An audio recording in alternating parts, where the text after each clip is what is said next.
तुम्हाला त्याचं नाव येईलच, मीडियाला सुद्धा माहिती आहे. हा सातारा जिल्ह्यामधून फोन आहे, मला जिवे बांधण्याची धमकी दिली गेली. तू तुझं घरचं बघ, तू तुझं घरचं बघ, या भानगडीत पडू नको. तुझ्या मागं पुत्र नाही. अरे माझ्या मागं पुत्र नाही, कुणाच्या मागं पुत्र आहे ते समाज ठरवेल ना. त्यामुळे जिवे मारण्याच्या धमक्या ह्या नित्याच्याच आहेत. आणि पत्रकार बांधवांना माझी एक विनंती आहे, जेव्हा मी राज्य मागासवर्ग आयोगाचा राजीनामा दिला आणि मीडिया समोर आलो, त्यावेळी सुद्धा मला जातीयवादी ठरवलं गेलं.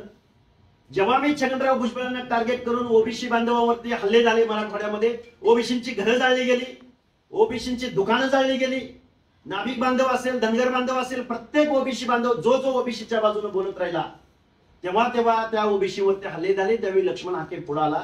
त्यावेळीही लक्ष्मण हाके जातीवादी होता. लक्ष्मण हाके उपोषणाला बसला, त्यावेळीही लक्ष्मण हाके जातीवादी होता. लक्ष्मण हाकेने भुजबळांचं समर्थन केलं, त्यावेळी लक्ष्मण हाके जातीवादी होता.